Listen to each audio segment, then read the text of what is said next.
تنہائی کی خصوصی گفتگو اور ملک و ملت کی تعمیر ترقی اور اس کو بہتر راہ پر ڈھالنے چلانے کے لیے یہ اکابر جس انداز پر بیٹھتے وہ منظر ہم نے اپنی آنکھوں سے خوب دیکھا۔ اور پھر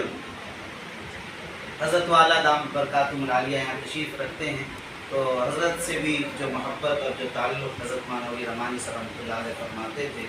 اور جس انداز سے تعلقات تھے وہ بھی ہم نے خوب دیکھا ہے۔ اس کا موقع نہیں اس پر اظہار کریں، لیکن خصوصاً امارت شریعہ سے خانواد قاسمی کا جو رشتہ رہا ہے وہ اس قدر مضبوط کہ حکیم الاسلام حضرت مولانا قاری محمد طیب صاحب رحمۃ اللہ علیہ کی پوری تقریر مسلم امارت شریعہ پر فتویٰ تحریک اسلام میں موجود ہے۔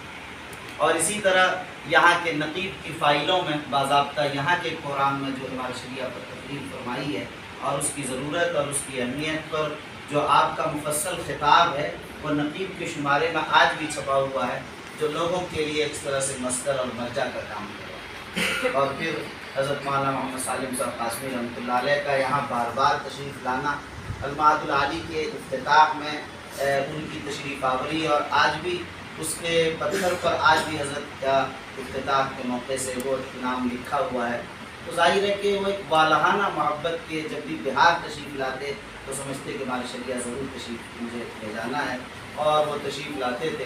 تو ہم یہ سمجھتے ہیں کہ اسی رشتے کی ابتدا ہوئی ہے، اسی کا آغاز ہوا ہے۔ حضرت سے بھی ہم لوگ درخواست کریں گے کہ آپ جب بھی بہار تشریف لائیں، ہمارا شریعہ جو مرکز ہے اور ایک جو زمانے سے اکابر و اسلاف کا اور آپ کے خانوادے کے بزرگوں کا ایک رشتہ رہا ہے، یہ رشتہ یہ نہیں کہ قائم و دائم رہے بلکہ رشتہ مضبوط اور مستحکم ہو تاکہ کاموں میں مزید آسانیاں پیدا ہو سکیں۔ ظاہر ہے کہ آپ کے بارے میں کچھ تعارف کرانا بتانا یہ سورج کو چراغ دکھانے کے برابر ہے، اس لیے کہ آپ حضرات جس خانوادے کے چشم و چراغ ہیں اور آپ کے خدمات اور تعلیم وقت کے حوالے سے اور ملک اور ملت کے حوالے سے جو عظیم آپ کے کارنامے ہیں، اس سے ہر طالب علم، ہر عالم، ہر فاضل اور ہر شعبے کا انسان الحمدللہ سبھی بخوبی واقف ہیں۔ اور یہاں تو الحمدللہ دارالعلوم دیوبند ہی کے فضلاء ہیں اور سب لوگ وہیں کے فارغ ہیں، تو سب لوگ پورے خانوادے کو اور آپ سب کو اس طرح جانتے ہیں جیسے اپنے گھر کے فرد کو سمجھتے ہیں، اس لیے اس میں کچھ کہنے کی ضرورت ہے۔ تاہم میں 2-3 باتیں مختصراً 2-3 منٹ میں صرف عرض کروں گا کہ خاص طور پر حضرت مولانا محمد سفیان صاحب قاسمی دامت برکاتہم العالیہ کہ جو اپنے ذاتی امتیازات اور اوصاف و کمالات و خصوصیات ہیں، جس کو آپ ہمیشہ اخفاء حال کے ساتھ رکھتے ہیں، جس کو بہت سے لوگ واقف نہیں ہیں جن سے، لیکن میں بہت حد تک واقف ہوں، اور اس لیے واقف ہوں کہ میں نے آپ کے ساتھ سفر اور حضر میں وقت گزارا، سالہ سال ایسے گزرے کہ ہر چھوٹا بڑا سفر میں ساتھ ہوا کرتا تھا، اور یہاں گھر پر بھی بچپن ہی سے حضرت مولانا نے مجھے اپنی اولاد کی طرح رکھا اور اپنی اولاد ہی کی طرح اعتماد فرمایا، اور حضرت نے بار بار یہ فرمایا کہ جہاں میرے لیے شکیب ہیں وہیں پر آپ بھی ہیں۔ تو ظاہر ہے کہ میرے لیے وہ چیزیں ہیں، یہ وہ اعتماد ہے کہ جس کی بنیاد پر میں یہاں تک پہنچا، اور اللہ تعالیٰ نے جو عزت و عظمت عطا کی یا جو بھی خدمت کا موقع عنایت فرمایا، اس میں ظاہر ہے کہ آپ کا کردار اور آپ کی تربیت کا نتیجہ اور یہ اسی کا ثمرہ ہے در حقیقت آپ بزرگوں کی دعاؤں میں۔ حضرت مولانا خاص طور پر اللہ تعالیٰ نے انہیں تقریر و تحریر دونوں کا بلکہ عطا فرمایا۔ تحریر کی خصوصیت حضرت والا کی یہ ہے کہ جب لکھتے ہیں تو لکھتے چلے جاتے ہیں۔ حضرت خطیب الاسلام رحمۃ اللہ علیہ کو ہم لوگ دیکھتے تھے، لکھتے تھے تو بار بار کاٹتے تھے اور ہر تصحیح پر۔ حضرت کی خصوصیت جو میں سمجھتا ہوں، میں نے تو نہیں دیکھا، پورے ہندوستان میں شاید منفرد شان ہے اس معاملے میں کہ کوئی بڑی سے بڑی تحریر 1.5 سے 2 صفحے 3 صفحے کی بھی وہ تحریر جو احکام کے لیے بھی لکھنے ہوں اور ڈائریکٹ لیٹر پیڈ پر لکھنا شروع کرتے ہیں، جن کے جملے 5-5 سطر اور 8-8 10-10 سطر کے ہوتے ہیں، مگر کہیں کٹتا نہیں ہے ایک لفظ کے لفظ بدلنا پڑے، ذہن میں کوئی نیا لفظ آ گیا ہو، مسلسل لکھتے ہیں، لیکن الحمدللہ یکبارگی لکھ جاتے ہیں، اس کو کاٹنے اور ترمزت کرنے کی ضرورت نہیں پیش آتی۔ یہ صاحب قلم آپ حضرات آپ سمجھ سکتے ہیں کہ کتنی بڑی خوبی ہے، اور اللہ تعالیٰ نے جو اس کے اندر خوبی رکھی ہے تحریرات سے آپ حضرات واقعی مختلف موقعوں پر آپ حضرات نے تحریرات کا کو پڑھا ہوگا اور قریب سے دیکھا ہوگا۔ دوسری خصوصیت جو اس دور میں مفقود ہوتی جا رہی ہے وہ یہ ہے آپ کے اندر کہ آپ کو حیرت ہوگی میرا یہ جملہ سن کر کہ کثیر المطالعہ ہیں آپ کہہ رہے تو بھی کہ ایئرپورٹ کی بس پر بھی اگر بیٹھتے ہیں ایئرپورٹ کے اندر اور 5 منٹ میں پہنچنا ہے، 3 منٹ میں پہنچنا فلائٹ تک، تو وہاں بھی وہ کتاب کھول کر لیپ ٹاپ پر اس پر پڑھنا شروع کر دیتے ہیں، اور فلائٹ میں تو عام معمول ہے کہ پڑھتے رہتے، اور گھر میں بھی جتنے سارے اوقات چاہے آفس یا گھر میں صرف مطالعہ ہے۔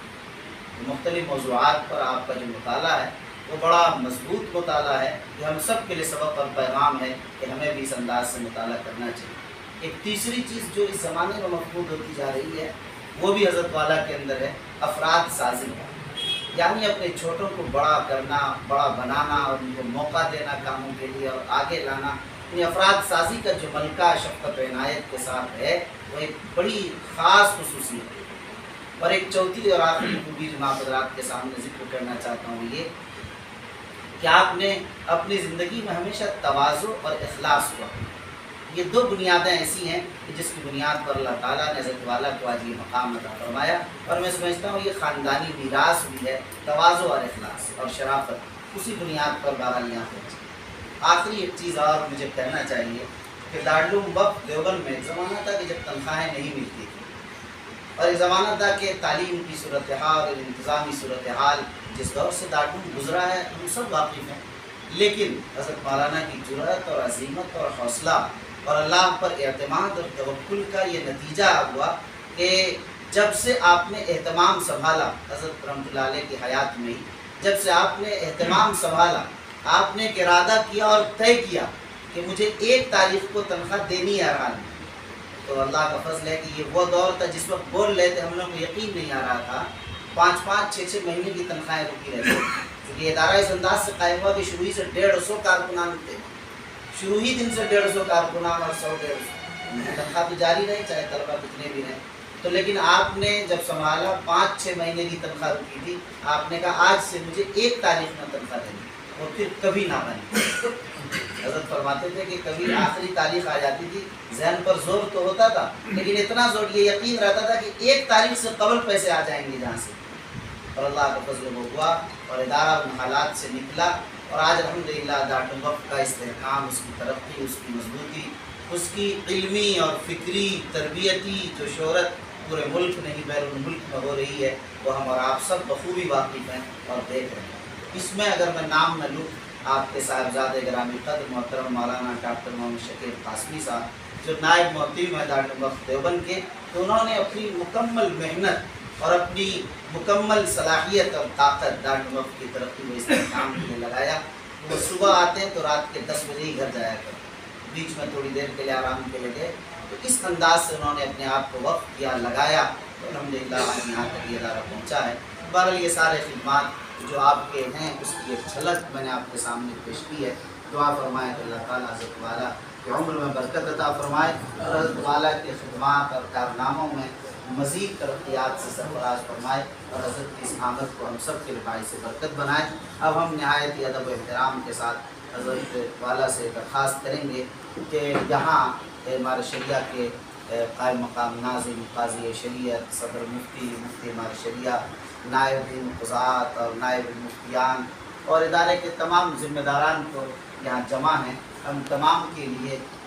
یہ آپ چند نصیحتیں ارشاد فرما دیں جو ہم سب کے لیے کاموں میں سنگین ثابت ہو، اور ہم سب کے لیے آپ کے تجربات سے فائدہ اٹھا کر مستقبل میں ملت اور خدمت کے لیے کارآمد ہونے کی